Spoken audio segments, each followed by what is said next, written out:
Liverpool closing on huge financial boost. Henderson's Chelsea move shocks everyone. Leeds' defeat exposes transfer priorities. Iraola could already have his Ekitike solution. Trent's brother linked to surprise transfer role. Salah replacement debate takes another dramatic twist. Let's jump straight into the details.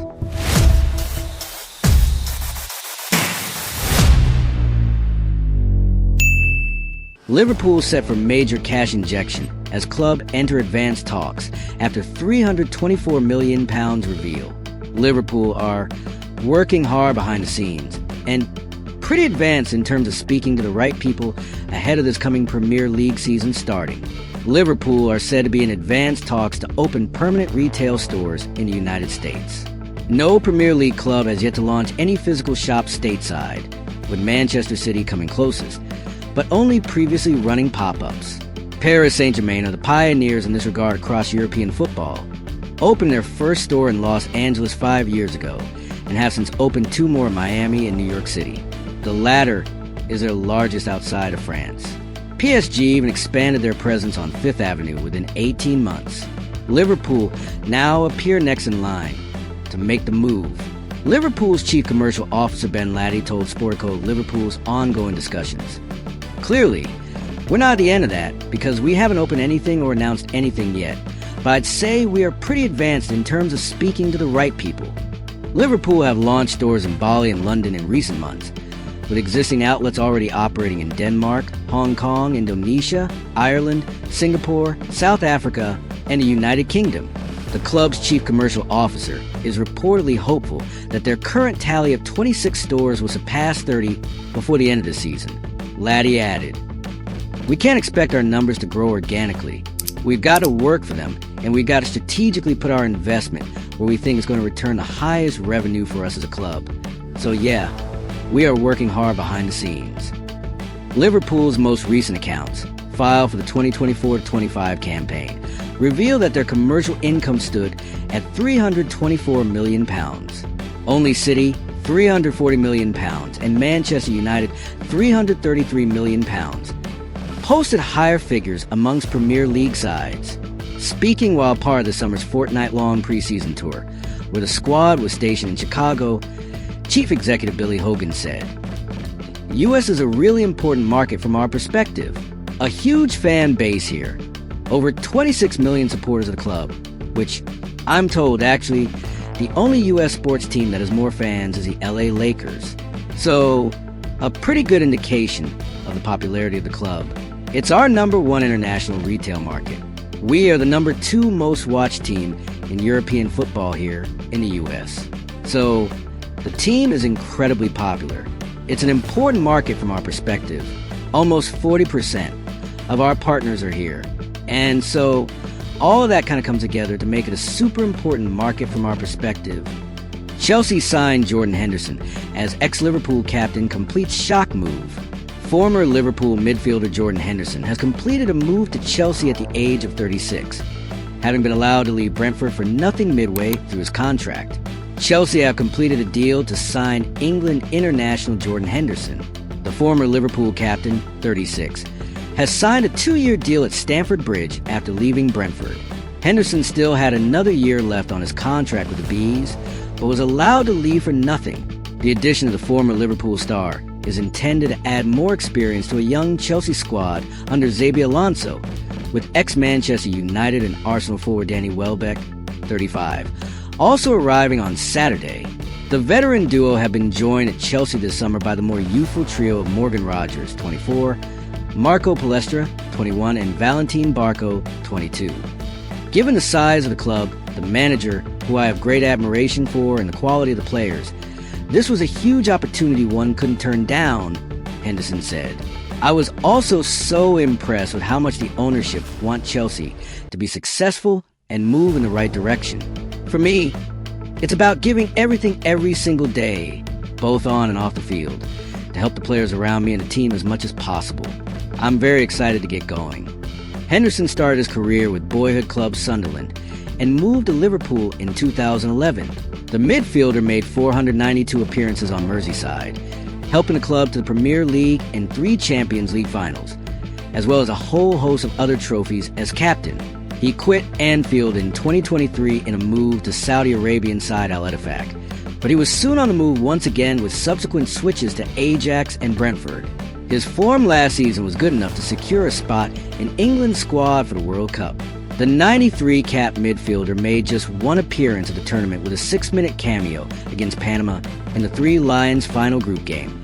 He suffered a horrendous arm injury after falling from the advertising hoardings around the pitch. Curtis Jones isn't perfect, but selling him this summer would be a mistake for Liverpool. Inter Milan are getting closer to Liverpool's valuation for the Scouser, but the benefit of the sale will be limited given the figures suggested even with his contract expiring in a year's time. Curtis Jones stood on the goal line wearing the captain's armband, shoulders slumped, as Dominic Calvert-Lewin wheeled away in celebration. For the former Everton striker, it didn't matter that it was pre-season. Another goal against Liverpool was another goal against Liverpool. Even if it was now in the white of Leeds United, it's hard not to wonder if Jones' mind was elsewhere, old rivalries further from his thoughts. Dominated in the air for that goal. The fourth for Leeds as they came back from 2-0 down at halftime to cruise to victory in the second half in Chicago. Jones was easily bypassed as he switched off the third, too, scored by Sean Longstaff. Days earlier, he had appeared to publicly remonstrate with his teammates following the final whistle against Wrexham after being overlooked for the armband, only to go missing completely when wearing it as part of an absent second-half Liverpool performance in the final game of the Reds' preseason tour. The context could be important. On Friday, news broke that Internazionale will be returning with another offer for Jones, having seen two previous bids rejected by Liverpool for their homegrown midfielder. The Milan side have lowballed the Reds, hoping that Jones' looming 2027 contract expiry would tempt Liverpool into a cut-price sale, with the player having shut down attempts to renew. Their latest offer, believed to be in the region of £30 million, still falls around £5 million short of Liverpool's valuation, and how the bid will be responded to remains unclear.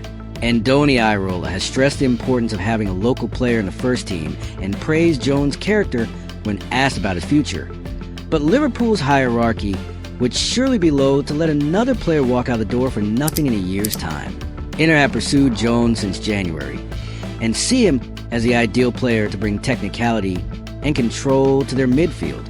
Jones has spoken optimistically about these qualities making him an important player under Arne Slot, but the Scouse will remain a bit-part player during the Dutchman's 2 years in charge, and now faces an uncertain future under a new manager with a completely different style of play. Jones' desire for a bigger role at his boyhood club has never been a secret, but Liverpool also harbored those hopes for him. Steven Gerrard spoke glowingly of his star player when nurturing his development as U18's manager in 2017-18, and told the Anfield Wrap in 2024 that Jones was more talented than me in terms of his technical ability. The uncomfortable truth Jones must face, though, is that at 25 he has so far not reached the full extent of his potential. As a 16-year-old under Gerrard, Jones scored 16 goals and provided 6 assists over 30 games for Liverpool's academy sides, predominantly playing as an attacking midfielder. For the first team, he has managed 22 goals and 25 assists from 228 senior appearances. This is in part a result of breaking into the first team as part of Jurgen Klopp's more austere midfield rotation, with less responsibility for goal contributions placed on players operating in the middle of the pitch. But it is worth remembering that Jones was seen as the best player Liverpool's academy had produced in nearly 20 years. Comparisons to Gerrard set many a Kirby Ray's midfielder up for failure. But Jones was different, and he showed he could cope with the weight of expectation with a tremendous goal against Everton on the occasion of his first ever start at Anfield in 2020. His 228 games are worthy of celebration. Even when not starting regularly, Jones has played an important role in numerous trophy-winning sides since making his debut, and has consistently threatened to break into the starting 11 longer term only to be denied by an injury or sudden loss of form. At this stage of his career, Jones is within his rights to want to play week in, week out. But it can also be argued that a player of his undeniable ability to manipulate a football should have been capable of forcing his way into a Premier League starting 11 more than the 18 times Jones managed last season, when Liverpool's midfield was so dysfunctional. It seems likely that factors behind the scenes had a hand in Jones' lack of starts last season, and perhaps the interest from Inter had already swayed him before the campaign drew to a close. In normal circumstances, a club like Liverpool should have little reason to keep a player who doesn't see his future at the club. But this season, the Reds can ill afford to leave themselves short.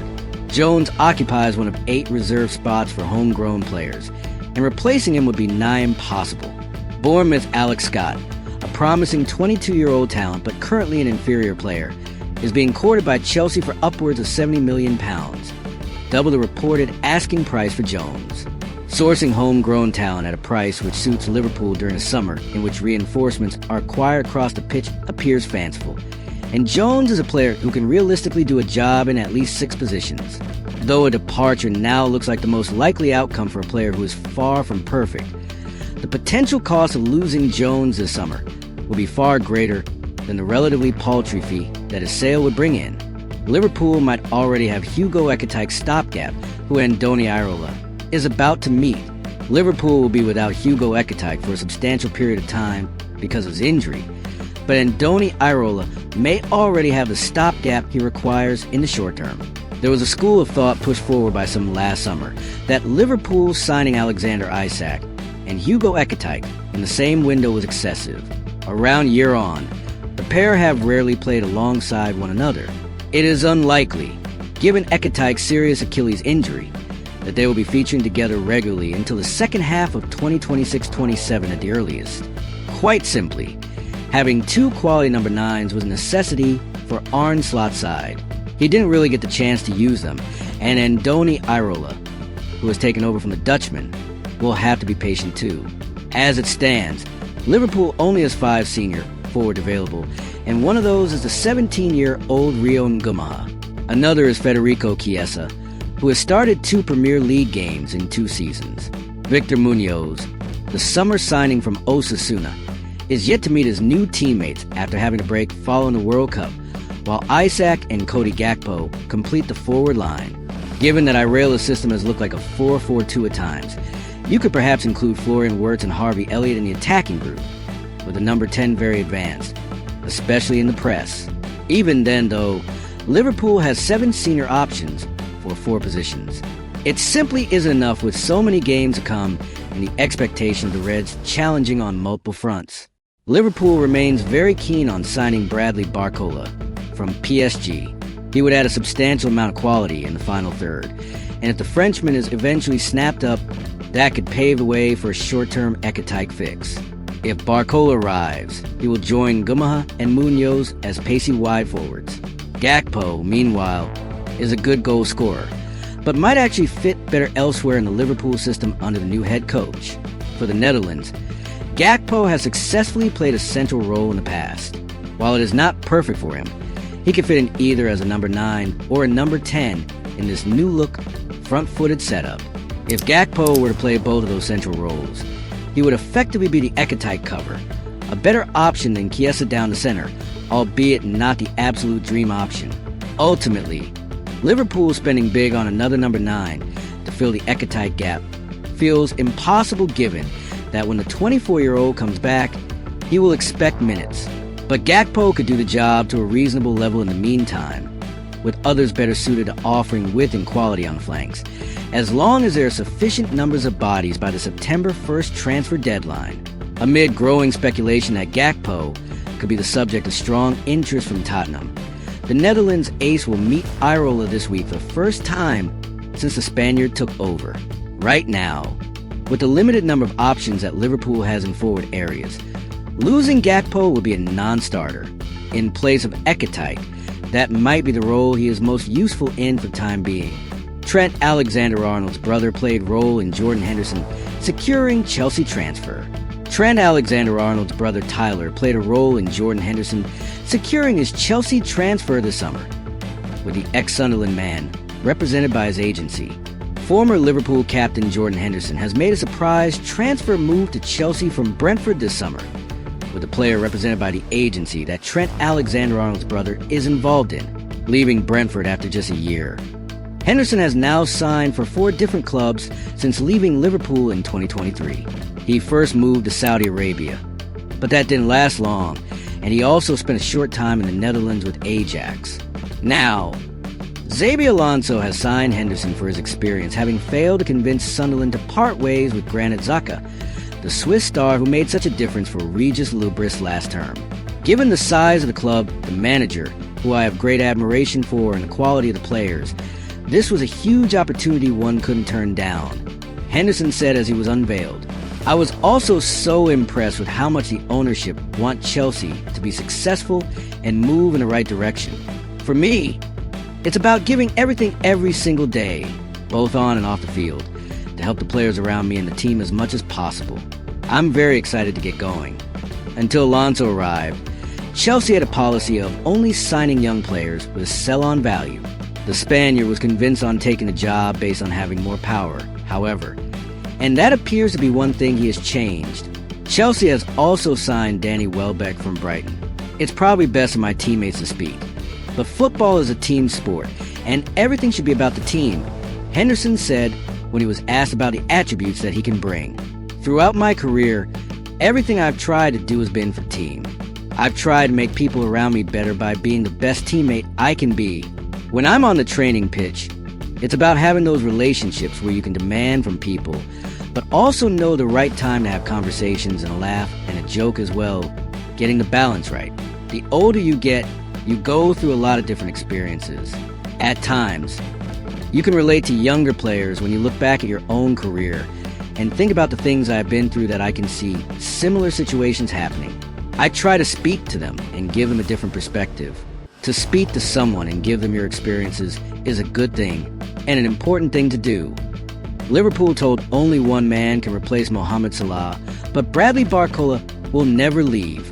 Claude Makelele says only one man can replace Mohamed Salah at Liverpool, but he believes that PSG will never allow Bradley Barcola to leave, even though he would like to go.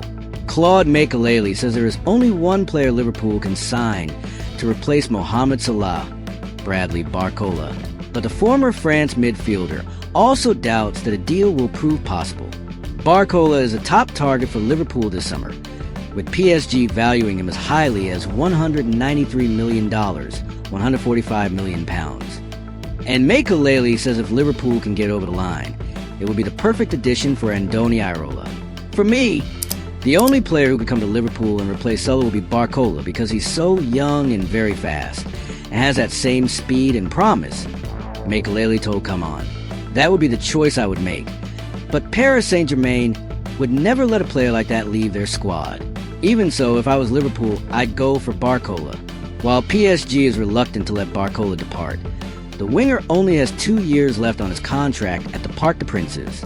At 23, he wants more regular game time in the biggest fixtures. In addition, PSG has also already moved for some potential replacements in the form of Magnus Akliush of AS Monaco and Mika Götze of Ajax.